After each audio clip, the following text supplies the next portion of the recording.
Okay, let's just do this. Chapter 24, World War II.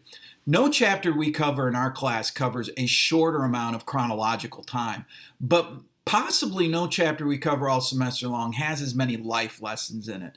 I mean, plain and simple, as you look at the slideshow, we have the basic story of World War II we have to get through.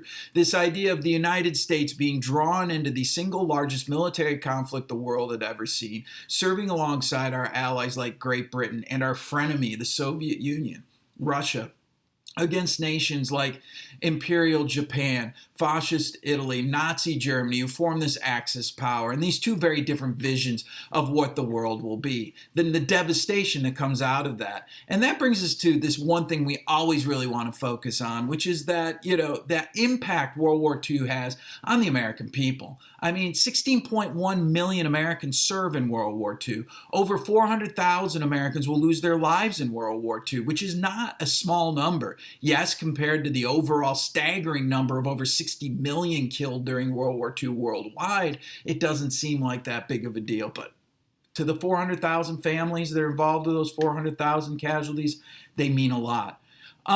I had to sit here and try to figure out what was going to be my visual aids today, and it deals with this connection we have with our past, because basically, for those of you who missed it, I got a lot of weird stuff around my office, and that's because as a side hustle, I do a lot of presentations, programs, recreations of military history, including World War II. So I had a lot of stuff I could choose from today, and things like a helmet. This is a medic's helmet that would have stormed the beaches of Normandy in 1944. We know that the United States Army Air Corps, again, the development of technology. This is my friend here, then my severed head, has a leather hat because these planes weren't heated, they weren't pressurized, so they had to wear oxygen masks when they were up there. The challenges these American soldiers faced. But my favorite artifacts I have actually come from that personal connection. They come from my grandfather, who himself served in World War II. In fact, this is a jacket he would have worn with the Fifth Army as he served in North Africa and Italy. I'm looking around for the other things I had that I was going to show you, one of which is this. It's his duffel bag. This is one of my favorite things that he left behind to me, because if you notice on it, he wrote where he was for the time he was overseas as he went across North Africa and fought in battles in Italy, like the Battle of San Pietro and the Battle of Monte Cassino. So this connection and this shift and this impact World War II had on the American people is a huge part of this chapter. Not only for the military, but also with this idea of the economic impact, and then how we as Americans viewed each other. We will see this impact it has on gender roles and this impact it has on race relations moving forward into those years in the late 1940s, 1950s, 1960s. The other thing we really have to talk about when we look at World War II is, again, what it shows us about our inhumanity when we stop thinking of ourselves as fellow human beings and lose our sense of empathy. And of course, nowhere is this more clear than in the Holocaust that's occurring in Nazi Germany during World War II.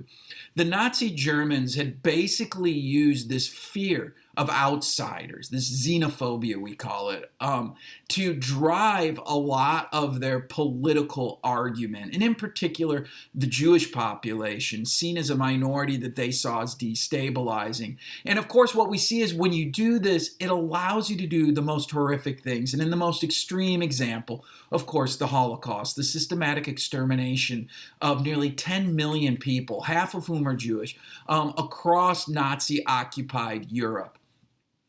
Our reflection really deals in this, and what we can learn about ourselves through this by watching a video that's a really short, interview with a guy by the name of Michael Bornstein, who is himself a Holocaust survivor.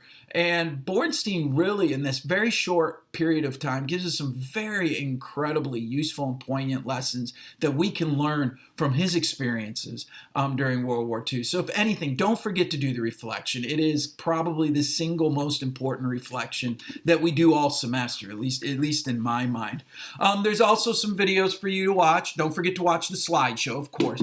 But there's also some video footage for you to watch. It just shows, the the brutality of World War II. And then this idea of how when we dehumanize people and think of our enemies more about who they are, not what they do and what they think, the dangers that can create. Not only, of course, with the Holocaust, but even here in the United States, when we look at this thing called Japanese internment, as our fear of the possibility of a Japanese attack caused us to turn against our own population just based on who they were, not necessarily what they believed and what they did.